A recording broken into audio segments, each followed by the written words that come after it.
عیدگاہ میں جنازہ پڑھنے کی حیثیت، کیا جنازے کی نماز عیدگاہ پڑھ سکتے ہیں؟ اس میں لوگوں کی مختلف آراء ہیں، اس بارے میں وضاحت فرما دیں۔ محمد توصیف انڈیا سے۔ میرے علم میں کوئی ایسی حدیث نہیں ہے جس میں عیدگاہ میں نماز جنازہ پڑھنے سے منع کیا گیا ہو۔ جنازہ کہیں بھی پڑھا جا سکتا ہے، مسجد میں البتہ پڑھنا مکروہ ہے، ناپسندیدہ ہے۔ کیا قضا نمازیں بیٹھ کر پڑھ سکتے ہیں؟ قضا نمازوں کا آسان طریقہ۔ قضا نمازیں بیٹھ کر پڑھ سکتے ہیں یا نہیں؟ اگر قضا نمازیں کافی زیادہ ہوں تو انہیں پڑھنے کا آسان طریقہ کیا ہے؟ محمد عمران اسلام آباد سے۔ دیکھیے، فرض نماز شرعی عذر کے بغیر بیٹھ کر پڑھنا جائز نہیں ہے۔ اگر پڑھ لی تو نماز ادا نہیں ہوگی، خوب سمجھ لیں، وہ کھڑے ہو کر ہی پڑھنی پڑے گی آپ کو۔ اور قضا نمازیں زیادہ ہوں، آسان طریقہ یہ ہے کہ فرض کی تیسری اور چوتھی رکعت میں آپ سورہ فاتحہ نہ پڑھیں، بلکہ اس کو ایک تسبیح کے بقدر آپ کھڑے رہ کر رکوع کر لیں۔ اگرچہ یہ طریقہ خلاف سنت ہے، لیکن بہت زیادہ نمازیں جمع ہو گئی ہیں، ان میں ٹائم بہت لگ رہا ہے، تو پھر اس طریقے پر عمل کیا جا سکتا ہے کہ فرض کی تیسری اور چوتھی رکعت کو آپ، کیونکہ اس میں قرات کرنا واجب نہیں ہے۔ ممکن ہے بہت سے لوگ یہ فوراً حدیث پیش کر دیں، لا صلاۃ الا بفاتحۃ الکتاب، سورہ فاتحہ کے بغیر نماز ہی نہیں ہوتی۔ تو سورہ فاتحہ کے بغیر حدیث میں آتا ہے نماز نہیں ہوتی، یہ نہیں آتا کہ رکعت ہی نہیں ہوتی۔ اسی وجہ سے امام مالک کا تو قول ہے، مشہور قول وہی ہے کہ چاروں رکعتوں میں سے ایک میں بھی اگر سورہ فاتحہ پڑھ لی تو نماز ہو جائے گی، چاروں میں پڑھنا ضروری نہیں ہے۔ لیکن حنفیہ کا قول یہ ہے کہ پہلی دو رکعتیں وہ دوسری پہلی کے مشابہ ہے۔ یہی وجہ ہے کہ سفر میں آخری دو رکعتیں ساقط ہوتی ہیں، پہلی برقرار رہتی ہیں۔ تو پہلی دو کا وہی یعنی دوسری کا وہی حکم ہے جو پہلی کا ہے، اس لیے پہلی دو میں تو واجب ہے، آخری دو میں واجب نہیں ہے۔ تو اس لیے فرض کی تیسری اور چوتھی رکعت میں اگر کوئی سورہ فاتحہ پڑھے تو اچھی بات ہے، نہ پڑھے تو بھی جائز ہے، اور صحابہ کے اس بارے میں ہمیں فتویٰ بھی ملتا ہے اس بارے میں۔ تو اس لیے فرض میں اگر آپ تخفیف کر لیں، تیسری اور چوتھی رکعت میں تھوڑی دیر کھڑے رہ کر بس رکوع کر لیں تو بھی ادا ہو جائے گی، لیکن یہ بہتر نہیں ہے۔ بہتر یہی ہے کہ آپ سورہ فاتحہ پراپر طریقے سے پڑھیں، لیکن بہت زیادہ نمازیں جمع ہوں تو اس شارٹ طریقے پر عمل کیا جا سکتا ہے۔ مگر وطر میں ایسا نہیں ہوگا، وطر میں آپ کو تیسری رکعت میں بھی تلاوت بھی کرنی پڑے گی اور فاتحہ بھی پڑھنی پڑے گی۔ وضو میں دانت سے خون آئے تو کیا حکم ہے؟ وضو کے دوران دانتوں سے خون نکلتا ہو تو وضو ہوگا یا نہیں؟ نیز عام حالات میں دانت سے خون نکلے تو اسے نگلنا حرام ہوگا یا نہیں؟ محمد شہباز انڈیا سے۔ دیکھیے، وضو کے دوران اگر دانت سے خون نکل آیا تو ہلکا سا خون ہے تو کوئی فرق نہیں پڑتا اس سے، لیکن اتنا خون ہے کہ تھوک پہ غالب آ گیا، یعنی آپ نے جب تھوک پھینکا تو اس میں سرخی زیادہ ہو، تھوک کم ہو، سرخ پنا زیادہ آ جائے تو وضو ٹوٹ جائے گا۔ پھر اس کو یوں سمجھا جائے گا جیسے خون نکل کے بہہ گیا ہے، اور ایسے خون کو نگلنا بھی حرام ہے کیونکہ بہتا ہوا خون ہے۔ اور اگر اس سے کم ہے تو پھر وہ ناپاکی کے حکم میں نہیں ہے، نہ تو اس سے نکلنے سے وضو ٹوٹے گا، نہ وہ حلق میں جانے سے حرام ہونے کا حرام کہا جائے گا اس کو، لیکن وہ حلق میں جاتا نہیں ہے، اتنا تھوڑا ہوتا ہے، جاتا اکثر جبھی ہے جب زیادہ نکل جائے وہ۔ کیا دل میں ارادے سے طلاق ہو جاتی ہے؟ اگر دل میں ارادہ کر لیا کہ میں یہ کام کروں تو مجھ پر میری بیوی حرام ہو جائے گی، اور وہ کام غلطی سے کر لیا جائے تو کیا بیوی حرام ہو جائے گی؟ عادل صاحب ریاض سے۔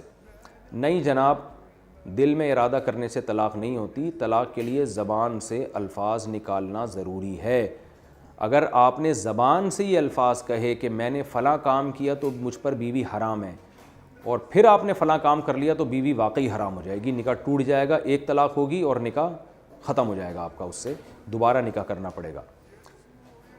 تو اس لیے ایسی باتیں سوچنی بھی نہیں چاہیے، جو سوچتا ہے زبان پہ بھی وہی لاتا ہے، لیکن زبان سے ادا کرنا ضروری ہے۔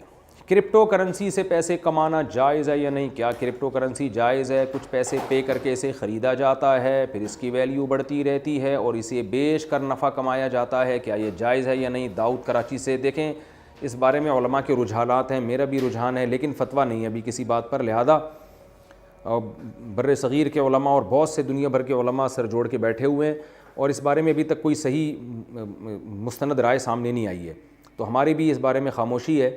اس کی وجہ یہ ہے کہ جلدی کسی بات میں فتویٰ نہیں دینا چاہیے، کیونکہ ایسا نہ ہو کہ آج اس کے فائدے نظر آ رہے ہیں، کل ایسا نہ ہو کہ اربوں خربوں کا مالیت کا لوگوں کو نقصان ہو جائے، کیونکہ یہ فرضی کرنسی ہے، کوئی حقیقت تو ہے نہیں۔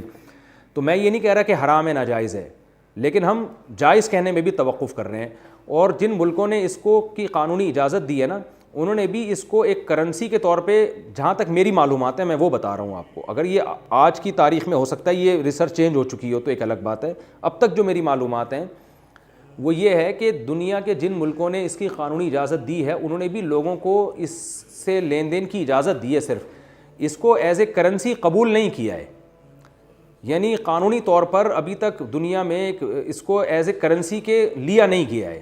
تو ایک چیز کی پرمیشن دے دینا استعمال کی ایک الگ چیز ہوتی ہے, ایک ہوتا ہے گورنمنٹ اس کو یا یونائٹڈ نیشن خاص طور پر اس کو ایز اے کرنسی قبول کر لے, وہ ابھی تک نہیں ہوا ہے. تو جب تک یہ ایز اے کرنسی اس کو قبول نہیں کیا جاتا تو علماء اس بارے میں خاموش ہیں. نہ تو ہم اس کے ناجائز ہونے کا فتویٰ دے رہے ہیں نہ جائز ہونے کا, اور مشتبہات میں سے, اور مشتبہات کا حکم یہی ہے کہ اس میں احتیاط کے پہلو کو ترجیح دینی چاہیے. خاص طور پر اس میں اتار چڑھاؤ بہت زیادہ ہے, آپ کروڑ پتی بھی ہو سکتے ہو تو آپ کا دیوالیہ بھی ہو سکتا ہے سیکنڈوں کے اندر. تو اس لیے ہم اس بارے میں خاموش ہیں. وجہ اس کی ہے کہ جو بھی ماہرین ہیں, خاص طور پہ جو جامعۃ الرشید جن سے میرا تعلق ہے, ان کے جو بڑے بڑے مفتیان کرام ہیں وہ ابھی تک انہوں نے بہت گہرائی میں گھس کے اس کی تحقیق کی ہے, تو وہ ابھی تک اس بارے میں کوئی رائے ان کی سامنے نہیں آئی ہے. رجحانات ہیں, کسی کا رجحان ہے کہ جائز ہے, کسی کا رجحان ہے کہ ناجائز ہے, لیکن فتویٰ ابھی تک کسی نے نہیں دیا اس بارے میں. جماعت میں بیچ صف میں بیٹھ کر نماز پڑھنا. اکثر مسجد میں لوگ صف کے بیچ میں بیٹھ کر نماز پڑھتے ہیں یا کرسی لگا لیتے ہیں. اس سے نماز پر کوئی فرق تو نہیں پڑتا, یا پھر انہیں صف کے کنارے پر بیٹھنا چاہیے؟ مبین کراچی. زمین پہ اگر بیٹھنا ہو تو پھر بالکل بیچ میں بیٹھا جا سکتا ہے, اور وہ صف ہی کے حکم میں ہے, یہی سمجھا جائے گا کہ یا صف میں شامل ہیں, کیونکہ صحابہ کے دور میں ایسا ہوتا تھا کہ معذور لوگ بیچ میں جہاں جگہ ملتی تھی بیٹھتے تھے, اس کے ساتھ ایک آدمی کھڑا ہو جاتا تھا. لیکن کرسیوں کا جو حساب و کتاب ہے نا, یہ بڑا ایک عجیب ہماری مسجدوں میں آ گیا ہے. اصل حکم یہ ہے کہ زمین پہ بیٹھ کے آپ نماز پڑھیں, ٹانگیں موڑی نہیں جاتی تو سیدھی کر لیں قبلے کی طرف, اور اگر کمر کو ٹیک لگانا ضروری ہے تو ایسی کرسی لے لیں جس کے پائے نہ ہوں, وہ زمین پہ ٹکی ہوئی ہو, اور اس میں آپ پیچھے ٹیک لگا لیں. بعض لوگ کمر کے مریض ہوتے ہیں, نہیں وہ ٹیک لگائے بغیر نماز پڑھ سکتے. تو اصل طریقہ یہ ہے کہ اپنی سرین کو زمین پہ رکھیں اور اپنے پاؤں کو قبلے کی طرف لمبا کر کے پھیلا لیں, اور پھر بیٹھ کے نماز پڑھیں. اگر کھڑے ہو کر پڑھنا ممکن نہیں ہے, اور ٹیک لگانا ہو تو ایسی کرسی چیئر لے لیں جو پیچھے ٹیک ہو لیکن اس کے پائے نہ ہو بلکہ زمین پہ ہو. یہ سنت طریقہ ہے. نبی صلی اللہ علیہ وسلم نے آخر عمر میں نمازیں بیٹھ کے پڑھی ہیں, تو زمین پہ بیٹھ کے آپ نے امامت کرائی ہے. تو یہ کرسیاں جو ہے نا, یہ شدید ترین مجبوری کے بغیر مسجدوں میں نہ رکھی جائیں, ورنہ یہ مسجدیں چرچ بن جائیں گی جس حساب سے بن رہا ہے. اور ان کرسیوں کا بڑا نقصان ہو رہا ہے, اس سے صفیں بڑی خراب ہو جاتی ہیں. پھر نمازی حضرات اٹھ کے جانے کے بعد کرسیوں کو ٹھکانے نہیں لگاتے. تو میں لوگوں سے کہتا ہوں کچھ دنوں میں کرسیوں کے ساتھ ساتھ میز بھی آ جائے گی, پھر حقے بھی چلیں گے, چائے بھی چلے گی, اور مسجد میں وہی گپ شپ کا ماحول بن جائے گا. لوگ چاروں طرف کرسیاں ڈال کے ٹانگ پہ ٹانگ رکھ کے بیٹھے ہوئے ہوں گے. تو وہی ماحول بن جائے گا جو مسجدوں میں ایک حسن ہے, سادگی جو سنت سے چلی آ رہی ہے, وہ ختم ہونے والی ہے. یہ میری پیش گوئی آپ سن لیں. اور اب میز کے ساتھ, کرسیوں کے ساتھ تھوڑے دنوں میں آپ دیکھیں میز بھی آئے گی, چائے بھی چلے گی اس کے اوپر. تو اس لیے زمین پہ بیٹھیں, شدید مجبوری کے بغیر کرسی کا استعمال نہ کریں. بہت سخت مجبوری ہے تو ایک الگ بات ہے, تو پھر اس میں ہونا یہ چاہیے کہ وہ سائڈ پہ ہو کرسی, نمازی کے بیچ میں نہ ہو. افضل یہی ہے, میں فرض نہیں کہہ رہا, افضل یہ ہے کہ وہ کنارے پر ہو, اور تاکہ صفوں کا اتصال بھی, یعنی صفوں میں, کیونکہ جب جو کرسی پہ ہوتا ہے نا, جب وہ کھڑے ہو کر صف میں کھڑے ہوتے ہیں تو وہ سب سے آگے کھڑے ہوئے ہوتے ہیں, تو اس سے بھی صف ٹیڑھی میڑھی ہو رہی ہوتی ہے. تو یہ بڑی خرابیاں ہیں اس میں. تو شدید مجبوری کے بغیر استعمال نہ کیا جائے, اور اگر ہو بھی تو کنارے پہ رکھی جائے. لیکن بیچ میں بھی اگر کوئی رکھ لے گا تو نماز بہرحال ادا ہو جائے گی.